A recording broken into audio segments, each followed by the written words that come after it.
Okay, so I just got to go see Bullet Train last night, and I'm going to talk about it a little bit.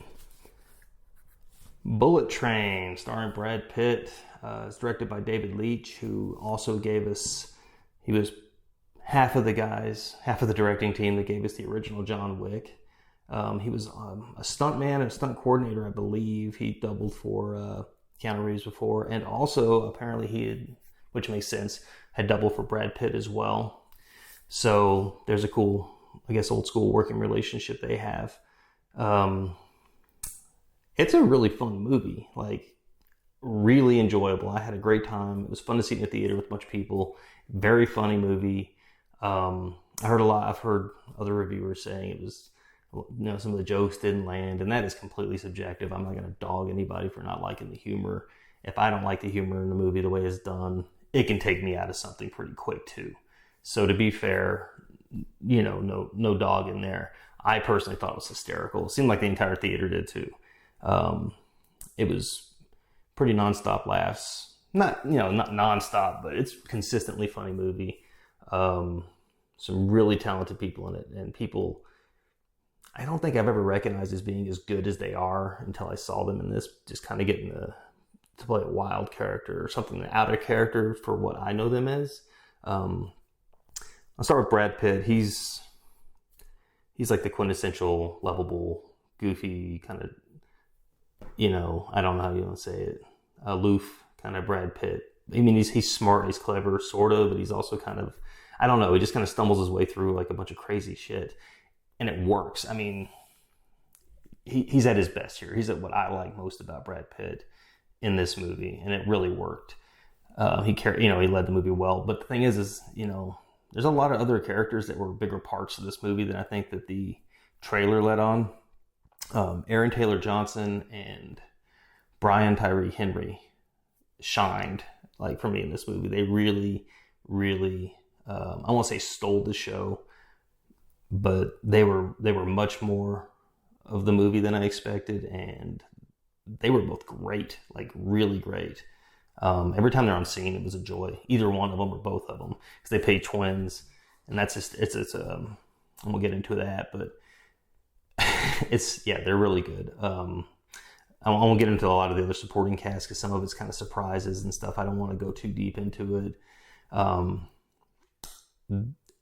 It's just it took me back to like the 90s or even early 2000s action movies. My friend Brandon, who went and seen it with me, and his wife Renee, I think they had mentioned Smoking Aces was one of the first things that came up, and I definitely could see that.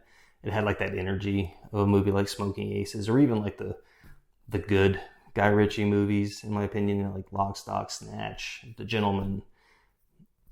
It just had it was kinetic. It kind of kept moving, and it does kind of bounce around chronologically a little bit. It's one of those kind of movies, but it just keeps you interested. Because another critique I've heard from others is that it's a little long.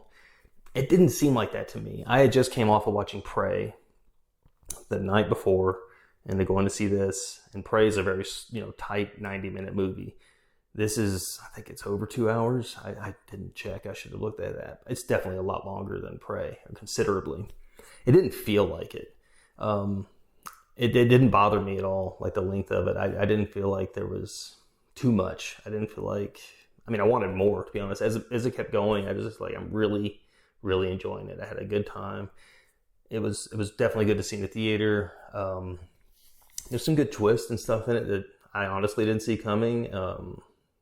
The story's cool, and it's shot really well. It's really pretty. It's in Japan, Bullet Train in Japan, but a lot of the stuff you see in the city too. The train itself even has a lot of character, and it's a really fun setting. And again, it's just kind of a very kinetic, but also I think that I want to say maybe the trailer oversold the action, but not really. It's not a dull movie, but there is a lot more story than I think the trailer would lead you to believe.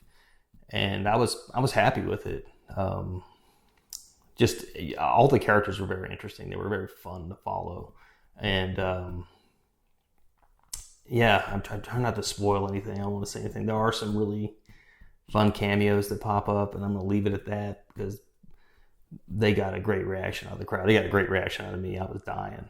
One I'll see I kind of seen coming. I'll leave it at that. Like I was like, man, if this dude's not in this movie, I don't know. I just had this gut feeling, but I might be giving too much away with that. So pardon me.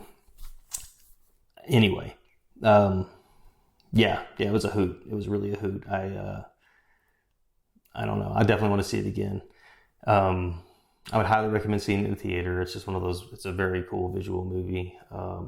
The action's really cool. There's it gets a little gnarly. There's some bloody moments and stuff like that. There's actually some surprisingly like really sweet stuff in it, like that I did not expect to see in this movie, and not from the characters I expected to see it from. There's some truly heartfelt stuff that I was really impressed with that they fit into this, and they put it in a really good way, and it worked for the story really well. So yeah, before I ramble on too much, very good movie, very fun. Definitely would recommend.